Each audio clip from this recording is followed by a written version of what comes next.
ಪ್ರತಿದಿನ ನಮ್ಮ ಜೀವನದಲ್ಲಿ ಯೇಸುವಿನಂತೆ ಬದುಕುವುದು ಹೇಗೆ ನಾವು ಬದುಕಲಿಕ್ಕೆ ಸಾಧ್ಯ? ಯೇಸುವಿನಂತೆ ನಮ್ಮ ಕ್ರೈಸ್ತ ಜೀವಿತದಲ್ಲಿ ಯೇಸು ಸ್ವಾಮಿ ನಮಗೆ ಮಾದರಿ ತೋರಿಸೋಗಿಲ್ವಾ? ನಮ್ಮ ಕ್ರೈಸ್ತ ಜೀವಿತಕ್ಕೆ ಬೆಸ್ಟ್ ಎಕ್ಸಾಂಪಲ್ ಅಂದರೆ ಯಾವ ವ್ಯಕ್ತಿ ಕೂಡ ಅಲ್ಲ ರೀ, ಮನುಷ್ಯರು ಯಾರಲ್ಲ, ಇವನ್ ನಾನು ಕೂಡ ಅಲ್ಲ. ಅನೇಕ ಮಿಸ್ಟೇಕ್ಸ್ ಇರ್ಬೋದು ನಮ್ಮಲ್ಲಿ. ಆದರೆ ನಮ್ಮ ಕ್ರೈಸ್ತ ಜೀವಿತಕ್ಕೆ ಬೆಸ್ಟ್ ಎಕ್ಸಾಂಪಲ್ ಯಾರಾದರೂ ಇದ್ದರೆ ಅದು ಕೇವಲ ಯೇಸು ಸ್ವಾಮಿ ಮಾತ್ರವೇ. ನಾನು ಕೂಡ ಪ್ರತಿದಿನ ಆತನನ್ನೇ ಫಾಲೋ ಮಾಡ್ತೀವಿ. ವಾಕ್ಯದಲ್ಲಿ ಬರೆಯಲ್ಪಟ್ಟಿದೆ, ನಾನು ತೋರಿಸಿದ ಹೆಜ್ಜೆಯ ಜಾಡಿನಲ್ಲಿ ನೀವು ನಡೀರಿ ಅಂತ ನಾನು ನಿಮಗೆ ಮಾದರಿಯನ್ನು ತೋರಿಸಿ ಹೋಗಿದ್ದೀನಿ ಅಂತ ಹೇಳಿದ್ದಾನೆ ಯೇಸು ಸ್ವಾಮಿ. ಅವ್ರ ಥರ ನಡೆಯೋಕೆ ಹೋದ್ರೆ ನಾವು ಎಡುತ್ತೀವಿ, ಯಾಕಂದ್ರೆ ಆ ವ್ಯಕ್ತಿ ಕೂಡ ಎಡವಿ ಬೀಳೋವನೇ. ಇವ್ರು ನೋಡಿ ಜೀವಿಸಿದರೆ ಇವರು ಕೂಡ ಬೈ ಮಿಸ್ಟೇಕ್ ಮಾಡೋರೆ. ನಮ್ಮ ಆತ್ಮಿಕವಾದ ಜೀವನದಲ್ಲಿ ಯಾರನ್ನು ಫಾಲೋ ಮಾಡಬೇಕಾಗಿಲ್ಲ. ಬಟ್ ಆದರೆ ಒಳ್ಳೆ ಗುಣಗಳಿದ್ರೆ ಫಾಲೋ ಮಾಡಿಕೊಳ್ಳಿ. ಬಟ್ ಆದರೆ ಆತ್ಮಿಕ ಮಟ್ಟದಲ್ಲಿ ನಾವು ಹೆಚ್ಚಾಗಿ ಬೆಳಿಬೇಕಂತ ಹೇಳಿದ್ರೆ ಕೇವಲ ಯೇಸು ಸ್ವಾಮಿನ ಮಾತ್ರವೇ ಫಾಲೋ ಮಾಡಬೇಕು. ಅದಕ್ಕೆ ಬೈಬಲಲ್ಲಿ ಬರೆಯಲ್ಪಟ್ಟಿದೆ, ಜೀವನದಲ್ಲಿ ಮನುಷ್ಯ ಎಷ್ಟು ನೋವು ಅವಮಾನ ಪಡ್ತಾನೋ ಅಷ್ಟೇ ಚೆನ್ನಾಗಿ ಬದುಕುತ್ತಾನೆ. ಅದಕ್ಕೆ ಯೇಸು ಸ್ವಾಮಿನೇ ಉದಾಹರಣೆ. ಒಬ್ಬ ವ್ಯಕ್ತಿ ಜೀವನದಲ್ಲಿ ಒಬ್ಬ ಮನುಷ್ಯ ಎಷ್ಟು ನೋವುಗಳನ್ನು ಅನುಭವಿಸ್ತಾನೆ, ಎಷ್ಟು ಅವಮಾನಗಳನ್ನು ಪಡ್ಕೊಳ್ತಾನೆ, ಅಷ್ಟೇ ಚೆನ್ನಾಗಿ ಬದುಕುತ್ತಾನಂತೆ. ಬೈಬಲ್ನ ಒಂದು ಸಾರಾಂಶ ಇದೆ. ಯೇಸು ಸ್ವಾಮಿಗೆ ಎಷ್ಟು ಅವಮಾನ ಆಯಿತು ಲೋಕದಲ್ಲಿ ಬಂದಾಗ. ಯೇಸು ಸ್ವಾಮಿ ಯಾವ ತಪ್ಪುಗಳು ಮಾಡಿರಲಿಲ್ಲ, ಒಂದು ಅಪರಾಧಿ ಸ್ಥಾನದಲ್ಲಿ ನಿಲ್ಲಿಸಿದರು, ಅಪರಾಧ ಇರಲಿಲ್ಲ. ಆದರೂ ಆತನ ಶಿಲುಬೆಗೆ ಏರಿಸುವಷ್ಟು ಮಟ್ಟಿಗೆ ಜನ ಕೂಗಾಡಿದರು. ಯೇಸು ಸ್ವಾಮಿ ದೇವರ ವಾಕ್ಯಗಳನ್ನು ಪ್ರಬೋಧಿಸುವಾಗ ಆತನನ್ನು ಅಡ್ಡಿಪಡಿಸಿದರು. ದೇವರ ವಾಕ್ಯಗಳನ್ನು ಬೋಧನೆ ಮಾಡುವಾಗ, ಜನರಿಗೆ ಒಳ್ಳೆಯ ಸಂದೇಶಗಳನ್ನು ನೀಡುವಾಗ ಆ ದುಷ್ಟ ಜನರೆಲ್ಲರೂ ಹೋಗಿ ಯೇಸು ಸ್ವಾಮಿಯನ್ನು ಅಡ್ಡಿಪಡಿಸ್ತಾರೆ. ದೆವ್ವ ಹಿಡಿದವನಂತ ಹೇಳಿದರು, ಸತ್ಯ ಹೇಳಿದ್ರೆ ಸುಳ್ಳು ಹೇಳ್ತಿ ಅಂತ ಹೇಳಿದರು. ಅದಾದಮೇಲೆ ಮತ್ತೇನು ಹೇಳಿದರು, ಊಟ ಮಾಡುವ ಸಮಯದಲ್ಲಿ ಕೆಲವರು ಬರ್ತಾರೆ ವಾಕ್ಯ ಕೇಳುವಂಥ ದಾಹ ಉಳ್ಳವರು.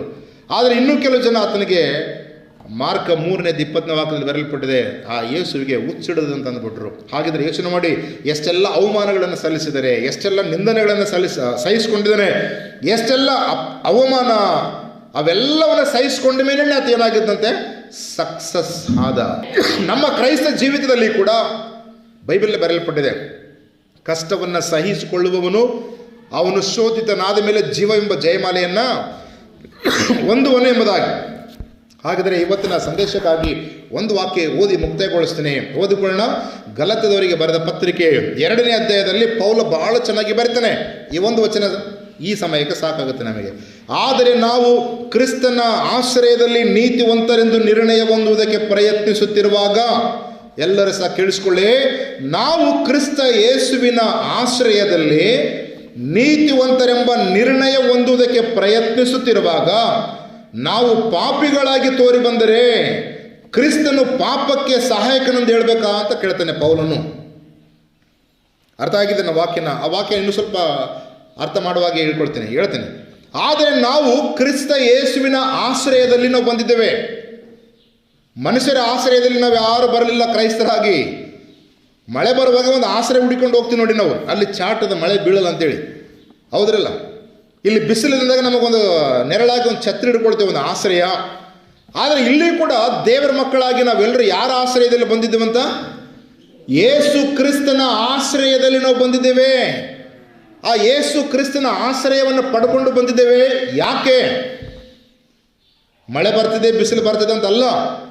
ಯಾಕೆ ಬಂದಿದ್ದೇವೆ ಹೇಳಿ? ಯೇಸು ಸ್ವಾಮಿಯ ಆಶ್ರಯದಲ್ಲಿ ನಾವು ಏನು ಸಿಕ್ಕುತ್ತೆ ನಮಗೆ ವಾಕ್ಯದಲ್ಲಿ ನೋಡಿ, ಆತನ ಆಶ್ರಯದಲ್ಲಿ ನೀತಿವಂತರೆಂಬ ನಿರ್ಣಯ ಹೊಂದಲಿಕ್ಕೆ ನಾವು ಬಂದಿದ್ದೇವೆ.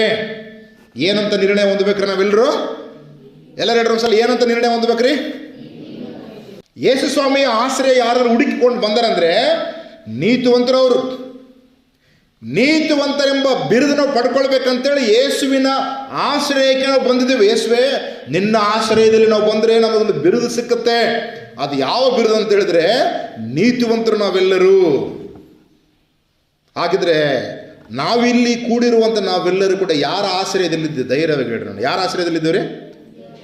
ದೇವರ ಆಶ್ರಯದಲ್ಲಿ ಅಥವಾ ಯೇಸು ಕ್ರಿಸ್ತನ ಆಶ್ರಯದ ಒಳಗಡೆ ನಾವಿದ್ದೀವಿ. ಹಾಗಾದರೆ ನಮ್ಮೆಲ್ಲರೂ ಏನು ಸಿಕ್ಬೇಕು? ಯಾವ ಬಿರುದು ಸಿಕ್ಬೇಕ್ರಿ? ಯಾವ ಬಿರುದು ಸಿಕ್ಬೇಕು ನಮಗೆ? ನೀತಿವಂತರು ಎಂಬ ಬಿರುದು ನಮಗೆ ಸಿಕ್ಕಬೇಕು. ಇದು ನಾನು ಹೇಳಿದಂಥ ವಿಷಯವಲ್ಲ, ಬೈಬಲ್ನಲ್ಲಿ ದೇವರೇ ಬರೆಸಿರುವಂಥ ವಿಷಯ. ಯಾರು ಓದ್ತಿರೋ ವಚನವನ್ನು? ಗಲಾತ್ಯ ಪತ್ರಿಕೆ 2ನೇ ಅಧ್ಯಾಯ 17ನೇ ವಚನ. ಗಲಾತ್ಯ 2:17 ವಾಕ್ಯದಲ್ಲಿ, ಆದರೆ ನಾವು ಕ್ರಿಸ್ತನ ಆಶ್ರಯದಲ್ಲಿ ನೀತಿವಂತರೆಂಬ ನಿರ್ಣಯ ಹೊಂದುವುದಕ್ಕೆ ಪ್ರಯತ್ನಿಸುತ್ತಾ ಇದ್ದೀವಿ. ರೈಟ್? ನಾವೆಲ್ಲರೂ ಕೂಡ ಏನಂತ ಪ್ರಯತ್ನ ಮಾಡಕತ್ತೀವಿ ಅಂದರೆ, ಯೇಸು ಕ್ರಿಸ್ತನ ಬಳಿಗೆ ಬಂದು ಆತನ ಆಶ್ರಯದಲ್ಲಿ ಬಂದು, ದೇವರೇ ನಾವು ನೀತಿವಂತರೆಂಬ ನಿರ್ಣಯ ಹೊಂದಬೇಕು. ನಾವು ನಿನ್ನಿಂದ, ಮನುಷ್ಯರಿಂದ ಹೊಂದಬೇಕಾಗಿಲ್ರಿ. ಮನುಷ್ಯರು ಅವ್ರಂಗೆ ಅವ್ರು ಮಾತಾಡಿದ್ರೆ ಸಾಕು, ಚಲೋಪ್ಪ ಅಂದ್ಬಿಡ್ತಾರೆ. ಒಬ್ಬ ಕಳ್ಳನ ಮಾಡಿ ಪರವಾಗಿಲ್ಲ ಅಂದ್ರೆ ಸಾಕು, ಖುಷಿಯಾಗಿಬಿಡ್ತಾನೆ ಮನುಷ್ಯ. ಕಳ್ಳತನ ಮಾಡೋ ತಪ್ಪಂದ್ರೆ ಅವ ಶತ್ರುವಾಗಿಬಿಡ್ತಾನೆ ಅವರಿಗೆ. ಇದು ಮನುಷ್ಯನ ಸ್ವಭಾವ, ಅದು ಸೈತಾನದಿಂದ ಬಂದಿರುವಂಥ ಗುಣ ಅದು. ಆದರೆ ಬೈಬಲ್ ಹೇಳ್ತದೆ, ನೀತಿವಂತರೆಂಬ ನಿರ್ಣಯ ಹೊಂದಬೇಕಂತೇಳಿ ಯೇಸುವಿನ ಆಶ್ರಯದಲ್ಲಿ ನಾವು ಬಂದಿದ್ದೇವೆ. ಅದಕ್ಕಾಗಿ ನಾವು ಪ್ರಯತ್ನ ಪಡ್ತಾ ಇದ್ದೇವೆ. ಹಾಗಾದರೆ ಆ ನೀತಿವಂತರೆಂಬ ಆ ಬಿರುದು ನಮಗೆ ಈಗ ಸಿಕ್ಕಿದೆನಾ? ಯಾರಾದರೂ ನಮ್ಮ ನೋಡೋಗಿ ಭಾಳ ನೀತಿವಂತರಪ್ಪ ಅವರ ಅಂತ ಅನ್ಬೋದು? ಯಾರಾದರೂ ಹೇಳ್ಬೋದು ನಮಗೆ? ಬೇರೆ ಜನರು, ಅನ್ಯ ಜನಗಳು ಸಮಾಜದಲ್ಲಿ, ಲೋಕದಲ್ಲಿ ಅವರು ದೇವರ ಆಶ್ರಯದಲ್ಲಿದ್ದಾರೆ, ಕ್ರಿಸ್ತ ಯೇಸುವಿನ ಕೈ ಕೆಳಗಿದ್ದಾರೆ. ಅವರು ಯೇಸು ಕ್ರಿಸ್ತನ ಆಶ್ರಯದಲ್ಲಿ ಬದುಕ್ತಾ ಇದ್ದಾರೆ. ಅವರೆಲ್ಲರೂ ಕ್ರೈಸ್ತರು. ಅವರು ಯಾರು ಅಂತ ಹೇಳಿದ್ರೆ ನೀತಿವಂತರು. ಅವರೆಲ್ಲರೂ ನೀತಿವಂತರಂತೇಳಿ ಬೇರೆಯವರ ಸಾಕ್ಷಿ ಹೇಳಬೇಕು. ಹೇಗಿದ್ದೀವಿ ಹಾಗಾದರೆ? ಜಸ್ಟ್ ನಾವು ಇಮ್ಯಾಜಿನ್ ಮಾಡಿಕೊಳ್ಬೇಕಂದ್ರೆ, ಹೌದು ದೇವರೇ, ನಿನ್ನ ಆಶ್ರಯದಲ್ಲಿ ಬಂದಿದ್ದೇ ನೀತಿವಂತರೆಂಬ ನಿರ್ಣಯ ಹೊಂದಲಿಕ್ಕಾಗಿ ಬಂದಿವಿ. ಬಟ್ ಆದರೆ ಆ ನಿನ್ನ ಬಳಿ ಬಂದು ಕೂಡ ನಮಗೆ ನೀತಿವಂತರೆಂಬ ಬಿರುದು ಸಿಕ್ಕಿಲ್ಲ ಅಂತ ಹೇಳಿದ್ರೆ, ಯಾರು ಇನ್ನೊಬ್ರು ಇದ್ದಾರೆ ಮೇಲ್ಗಡೆ. ಅದಕ್ಕೆ ನೆಕ್ಸ್ಟ್ ಲೈನ್ ಬರೀತೇನೆ, ಓದೇನೋ ಗೊತ್ತಾ? ನಾವು ಪಾಪಿಗಳಾಗಿ ತೋರಿ ಬಂದರೆ, ನೀತಿವಂತರ ಬದಲಾಗಿ ಪಾಪಿಗಳಂತ ನಾವು ತೋರಿ ಬಂದರೆ, ಕ್ರಿಸ್ತನು ಪಾಪ ಮಾಡಲಿಕ್ಕೆ ಸಹಾಯಕನು. ನಾವು ಮಾಡಿದ ಪಾಪಕ್ಕೆ ಯೇಸು ಸ್ವಾಮಿ ನಮಗೆ ಸಹಾಯ ಮಾಡ್ತಾನ. ಹಂಗೆ ಇದೆಲ್ಲ ವಾಕ್ಯದಲ್ಲಿ, ರೈಟ್? ಹಾಗಾದ್ರೆ ಯೇಸು ಸ್ವಾಮಿ ಸಹಾಯಕನ ನಾನು ಪಾಪ ಮಾಡಿದ್ದಕ್ಕೆ? ಖಂಡಿತವಾಗಿ ಅಲ್ಲ. ಹಾಗಾದ್ರೆ ಇಲ್ಲಿ ಆಶ್ರಯ ಕೊಡೋರು ಬೇರೆ ಇದ್ದಾರೆ ಅಂತ ಅರ್ಥ ಆಗುತ್ತದು. ಯಾರಿದ್ದಾರೆ? ಹಾಗಾದ್ರೆ ನಾನು ಪಾಪಿಯಾಗಿ ಜೀವಿಸ್ತಾ ಇದ್ರೆ, ಪಾಪಿ ಎಂಬ ಬಿರುದು ನನಗೆ ಬಂದಿದ್ರೆ, ಅದು ಯಾರು? ಯೇಸು ಕ್ರಿಸ್ತನಿಂದ ಬಂದಿರ್ತದೆ. ಆ ಬಿರುದು ಯಾರಿಂದ ಬಂದಿರ್ತದ್ರಿ? ಸೈತನಿಂದ ಬಂದಿರ್ತದೆ ಪಾಪಿ ಅಂತೇಳಿ. ಹಾಗಾದ್ರೆ ನಾವು ಯಾರ ಆಶ್ರಯ ಕೆಳಗಿದ್ದಂಗೆ ಆಗ್ತದೆ? ಅವಾಗ ಸೈತನ ಆಶ್ರಯದ ಕೆಳಗಿದ್ದಂಗೆ ಆಗಿರ್ತದೆ. ಅವನ ಮನಸ್ಸು ಬಂದಂಗೆ ಆಟ ಆಡಿಸ್ತಾ ಇರ್ತಾನೆ ಸೈತನ್. ಆಟ ಆಡಿಸಿ ಆಡಿಸಿ ಆಡಿಸಿ ಆಡಿಸಿ ನಿನ್ನ ಆಟ ಎಲ್ಲ ಮುಗಿದೀಗ, ಬಾ ನಾನಿರುವಂಥ ಜಾಗಕ್ಕೆ ನಿನ್ನನ್ನು ಕರ್ಕೊಂಡು ಹೋಗ್ತೀನಿ. Very simple. ಯಾವುದೊಂದು ಇರುವಂಥ ಜಾಗ? ಬೆಂಕಿ ಗಂಧಕಗಳುರಿಯುವ ಕೆರೆ. ಅದು ನರಕ, ನಿತ್ಯ ನಿರಂತರವಾಗಿರುವಂಥ ನರಕ. ಅಲ್ಲಿ ಮರಣನೇ ಇಲ್ಲ. ಸುಡುವ ಬೆಂಕಿ ಆರುವುದಿಲ್ಲ, ಕಡಿಯುವ ಹುಳುವು ಸಾಯುವುದೇ ಇಲ್ಲ. ಅಂತ ಘೋರವಾಗಿರುವಂಥ ನರಕಕ್ಕೆ ನಾನು ನಿನ್ನ ಕರ್ಕೊಂಡು ಹೋಗ್ತೀನಿ. ಕಾರಣ, ನಿನ್ನ ಜೀವಮಾನವೆಲ್ಲ ಬದುಕಿದ್ದೆ ನನ್ನ ಆಶ್ರಯದಲ್ಲಿ ಬದುಕಿದ್ದೆ. ನೀನು ಪಾಪಿಯಾಗಿ ಬದುಕಿದ್ದೆ, ನೀತಿವಂತನ ಆಗಲಿಲ್ಲ. ನೀನು ಯೇಸು ಕ್ರಿಸ್ತನಂತ ಹೇಳ್ಕೊಂಡು ಬಂದಿದ್ದೆ ಹೆಸರು, ಬಟ್ ಆದರೆ ಬದುಕಿದ್ದೆಲ್ಲ ನನ್ನ ಕೆಳಗಡೆನೆ ಆಗಿರುವಾಗ ನಿನಗೆ ಎಲ್ಲಿ ನೀತಿವಂತ ಸಿಗ್ತದೆ ಹೆಸರು? ನೀನು ಪಾಪಿಯಾಗಿದ್ದಿ. ಹಾಗಾಗಿ ಆ ಪಾಪಕ್ಕೆ ನಾನೇ ಪ್ರೋತ್ಸಾಹ ಕೊಟ್ಟಿದ್ದು ನಿನಗೆ. ಬಾ ಅಂತ ಕರ್ಕೊಂಡು ಹೋಗ್ಬಿಡ್ತಾನೆ ಲಾಸ್ಟಿಗೆ. ಎಷ್ಟು ಅದ್ಭುತವಾದಂಥ ವಿಷಯಗಳನ್ನು ದೇವರು ನಮಗೆ ವಾಕ್ಯದಲ್ಲಿ ಬರೆಸಿಕೊಟ್ಟಿದ್ದಾನೆ. ಆದರೆ ಕೇಳಿಕೊಳ್ಳುವಂಥ ಸಮಯ ಆಗಿರ್ಬೋದು, ತಿಳ್ಕೊಳ್ಳುವಂಥ ಸಮಯ ಆಗಿರ್ಬೋದು, ಆ ಒಂದು ಮನಸ್ಥಿತಿ ಆಗಿರ್ಬೋದು, ಇವತ್ತು ಎಷ್ಟೋ ಜನ ಮಿಸ್ ಮಾಡಿಕೊಳ್ತಿದ್ದಾರೆ ಲೋಕದಲ್ಲಿ. ನಮಗೆ ಸಮಯ ಇರುವಾಗಲೇ ಅದನ್ನು ಬೆಲೆಯುಳ್ಳದನ್ನು ಉಪಯೋಗ ಮಾಡಿಕೊಡ್ರಿ ಅಂತ ಯೇಸು ಸ್ವಾಮಿನೇ ಹೇಳಿಬಿಟ್ಟಿದ್ದಾನೆ. ವಾಕ್ಯ ಕೇಳಿದವರೆಲ್ಲರೂ ಧನ್ಯರಂತ ಯೇಸು ಸ್ವಾಮಿ ಹೇಳಿದ್ದಾನೆ. ತಮ್ಮ ಬಳಿಗೆ ಬಂದಂಥ ಈ ವಾಕ್ಯವನ್ನು ತಿರಸ್ಕಾರ ಮಾಡಿರುವವರೆಲ್ಲರೂ ಕೂಡ ಆ ರಕ್ಷಣೆಯಿಂದ ದೂರ ಉಳಿತಾರೆ, ಕಳೆದುಕೊಳ್ತಾರೆ. ಮನುಷ್ಯನಲ್ಲಿ ಸಹಜವಾಗಿರುವಂಥ ಗುಣ ಅದು ಸೈತನಿಂದ ಬಂದಿರುವಂಥದ್ದೇ. ಯಾಕಂತ ಹೇಳಿದ್ರೆ ಆ ಪಾಪ, ದ್ವೇಷ, ಅಸೂಯೆ, ಹೊಟ್ಟೆ ಕಿಚ್ಚು ಇವೆಲ್ಲವೂ ದೇವರಿಂದ ಬರದೇನೆ ಸೈತನಿಂದ ಬಂದವುಗಳಾಗಿವೆ ಅಂತ ಬೈಬಲ್ ನಮ್ಗೆ ಹೇಳುವಾಗ, ಇವತ್ತು ನಾವು ನೀವೆಲ್ಲರೂ ಕೂಡ ಆಲೋಚನೆ ಮಾಡಿಕೊಳ್ಳುವ ಕರ್ತನಲ್ಲಿ ಪ್ರೇರೆ ಏನಂತ ಹೇಳಿದ್ರೆ, ಈ ದಿನ ನಾವು ಎಲ್ಲರೂ ಸಹ ಗಮನದಿಂದ ನಾವು ಕೇಳಿಸ್ಕೊಳ್ಳೋ ಆ ವಾಕ್ಯ ತಿರುಗೊಂದಾವರ್ತ ಓದಲಿಕ್ಕೆ ಬಯಸ್ತೇನೆ. ಆದರೆ ನಾವು ಕ್ರಿಸ್ತನ ಆಶ್ರಯದಲ್ಲಿ ನೀತಿವಂತರೆಂಬ ನಿರ್ಣಯ ಹೊಂದಲಿಕ್ಕೆ ಪ್ರಯತ್ನಿಸುತ್ತಾ ಇರುವಾಗ ನಾವು ಪಾಪಿಗಳಾಗಿ ತೋರಿ ಬಂದರೆ ಕ್ರಿಸ್ತನು ಪಾಪಕ್ಕೆ ಸಹಾಯಕನೆಂದು ಹೇಳಬೇಕು? ಎಂದಿಗೂ ಹೇಳಬಾರ್ದು. ಕಾರಣ, ಪಾಪಕ್ಕೆ ಯೇಸು ಸ್ವಾಮಿ ಕಾರಣ ಅಲ್ಲ. ಪಾಪಕ್ಕೆ ಕಾರಣ ಯಾರಾಗದರೆ? ಸೈತನ್. ಆದಮ ಅವಳು ಪಾಪ ಮಾಡಲಿಕ್ಕೆ ಯಾರು ಕಾರಣ ರೀ? ದೇವ್ರ? ಯಾರು ಹೇಳ್ರಿ? ಸೈತನ್.